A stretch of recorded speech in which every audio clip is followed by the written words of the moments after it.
Hey guys, what's going on? Welcome back to Solar Systems, where we talk about the system your soul goes into. And today we're going to be talking about the final piece of the puzzle in this series known as the Procyon Wars, aka who kicked off the war? Rigel. So, let's get to it.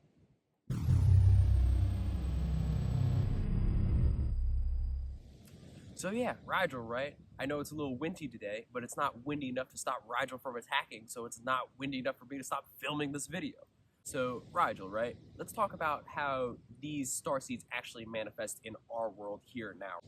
So, Rigel, according to Western and tropical astrology, aka the spaces of the sky that were created, not the constellations like Vedic or sidereal, it angles 16 degrees Gemini, right? Moving into 17 quite soon.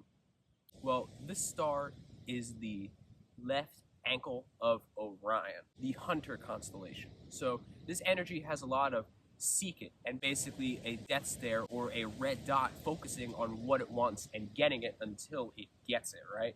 It's a get it how you live type of energy.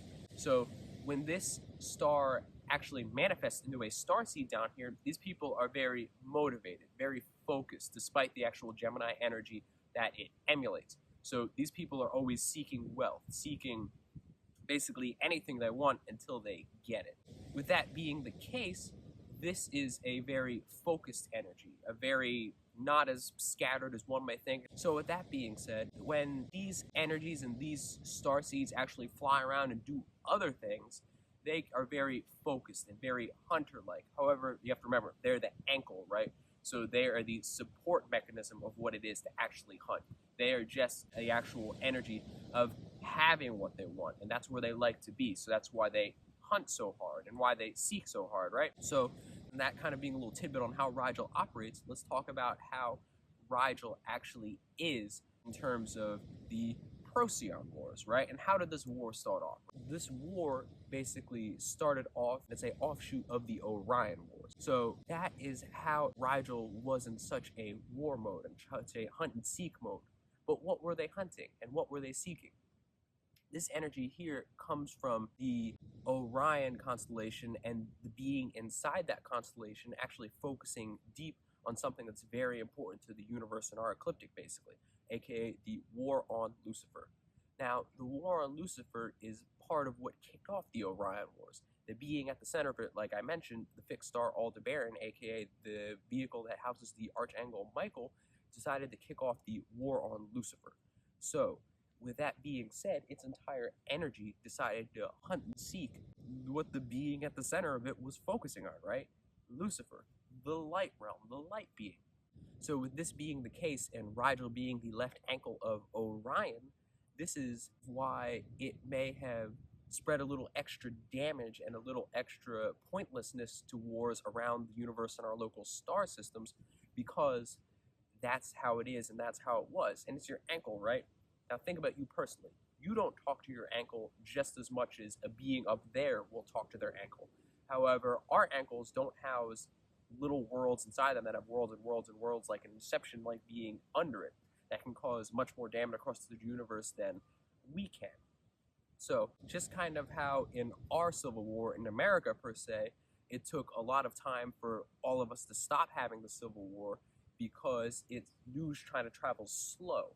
Not necessarily slow in a celestial sense, but it takes a while for everybody to get in accords and basically focusing all on the same goal again. It takes a little time, right? So while Rigel was hype and didn't feel like it had an enemy to fight just as much as it did back in the Orion Wars, it took a little time for them to know that, okay, we're done. So what they did is they started bouncing around, finding the most light or the most beings that interacted with light around the universe. So what are the local constellations? Canis Major, Canis Minor, the Gemini constellation, the Taurus constellation, all those little local stars, right? They started bouncing around. And where did they start? They started on Sirius. And Sirius having the most little brother energy or the little sibling energy where they need to be the brightest and gain the most attention because they didn't have their ego stroked in youth as much as some other stars may have. They started pointing fingers at who, where, what, right? So where did they point at? They pointed at the star Procyon, because they're like, hey, you're looking for people that interact with energy and they take in all that light and they eat it. They're basically breatharians. They kind of praise light, just like, you know who. So with Rigel being the hunter constellation, they're not going to think about it that much. They're just going to be like, light intake, Lucifer, that's basically what they do. Let's go get them. But they neglected to find out that Procyonians are a little more pure and kind of have that key difference between interacting with light, because you wouldn't have a physical realm without light. Now, this key difference is, hey, we kind of use our light for what we want, maintain our own intention, our own individuality, aka our own spirituality, and we can do whatever we want with this light, and it's a great time, Procyon is basically like what you would imagine a perfect utopian version of Earth, where everybody does their things, everybody's in a perfect vessel, everybody's in agreement, everybody just has their personal freedoms, but they come together on this one planet to experience it together, because why not? And Rigel doesn't take this as deeply as Sirius would in terms of the war, but they are just more or less attacking it off the basis that Procyonians were integrating with light in more of a Luciferian manner, which isn't, out of the realm of possibilities. However, it's not necessarily what they were doing, because they all had accords and agreements to not go that deep and not get lost into the light the way that Lucifer would want you to do.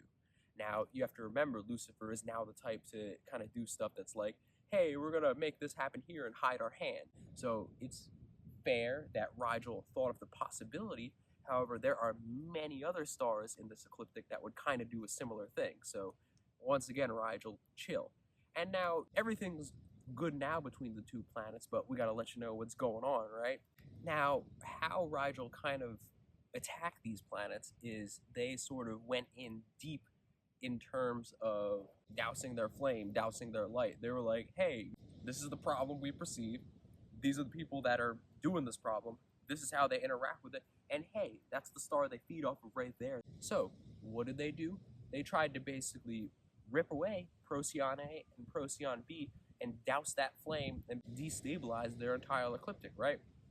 But as we know from the Procyon shield video, that's not how that necessarily went down, because Procyons basically retrograded out of existence and just hid themselves. They were like, you know what, we're getting fucked with, this is how people want to do it, okay, we're just getting out of here, bye.